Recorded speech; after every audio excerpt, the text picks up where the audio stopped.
Hello, I'm glad you've chosen to join me today as we look at Mark 10 and explore the idea of seeking to be honored, as we see James and John seeking to receive special honor above the other disciples.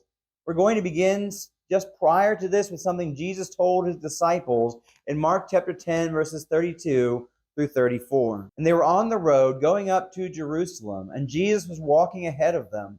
And they were amazed, and those who followed were afraid. And taking the 12 again, he began to tell them what was to happen to him, saying, See, we are going up to Jerusalem, and the Son of Man will be delivered over to the chief priests and the scribes, and they will condemn him to death and deliver him over to the Gentiles. And they will mock him and spit on him and flog him and kill him. And after 3 days he will rise. Jesus has an important message for his followers about what was about to happen. Jesus is the Son of Man who would die soon for our sins at the hands of the religious leaders. Well, this was some pretty heavy news. It wasn't all bad, as Jesus would rise from the dead after 3 days. Now, while not all events in the gospel accounts are recorded in chronological order, and even sometimes the ones that are in chronological order have space between the events, it seems as though what happens next happened fairly close in time to Jesus telling his disciples of his upcoming death, and actually shortly after that. If this is true, then this shows an even further lack of perspective from James and John to be so concerned with receiving a special place of honor in Jesus' kingdom. Now let's look at how things unfold next in verses 35 through 37. And James and John, the sons of Zebedee, came up to him and said to him, Teacher, we want you to do for us whatever we ask of you. And he said to them, What do you want me to do for you? And they said to him, Grant us to sit one at your right hand and one at your left in your glory. So here we have it. James and John wanted to be honored by sitting at Jesus' right hand and left hand in royal kingdoms. Those who were considered most important and greatest in the kingdom would be given the honor of sitting next to the king. The act of asking the question of Jesus shows a certain degree of arrogance and a high degree of self-importance. The disciples should not have been so concerned with being honored and instead focus on serving Jesus, especially with his hour of suffering coming up soon. Now let's see how Jesus responds to the request in verses 38 through 40. Jesus said to them, You do not know what you are asking.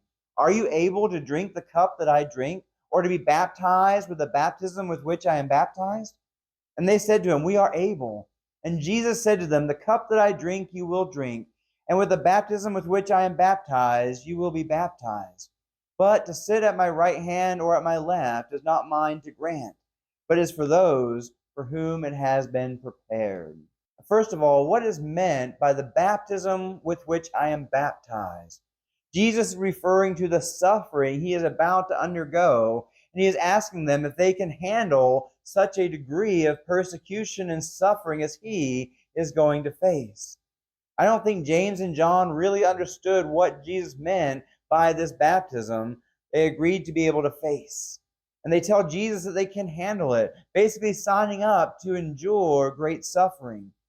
Jesus informs them that they will have to endure suffering like he is going to face, but that it was not his to grant them to sit at his right and left hand, rather that it was for the Father to determine.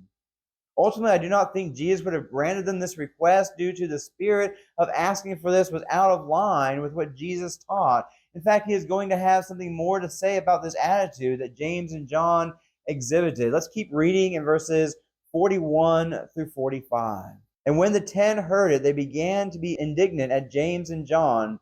And Jesus called them to him and said to them, You know that those who are considered rulers of the Gentiles lord it over them, and their great ones exercising authority over them. But it shall not be so among you. But whoever would be great among you must be your servant, and whoever would be first among you must be slave of all. For even the Son of Man came not to be served, but to serve and to give his life as a ransom for many. The rest of the disciples did not appreciate that James and John had made this request for a place of special honor above the rest of the disciples.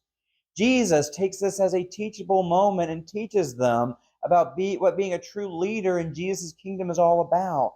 He points out that leaders of this world exercise control over those who are under them and force them to do things.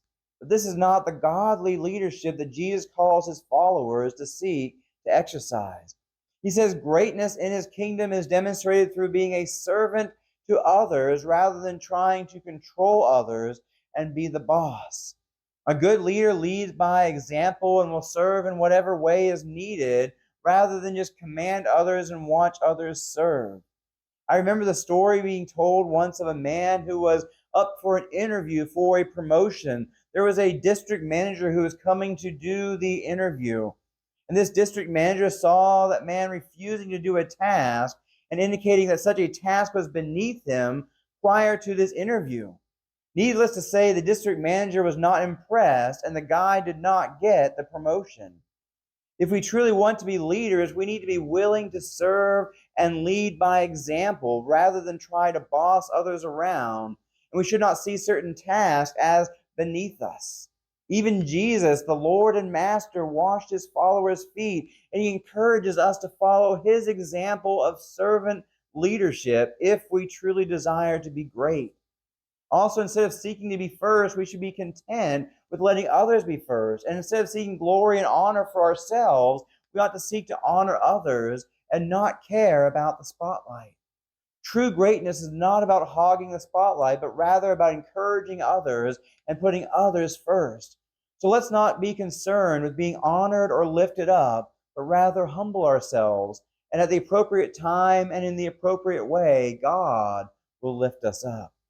I hope you've gotten something from today's message. I hope you'll check out some of our other videos and subscribe if you haven't already done so. I hope you have a great week and God bless you.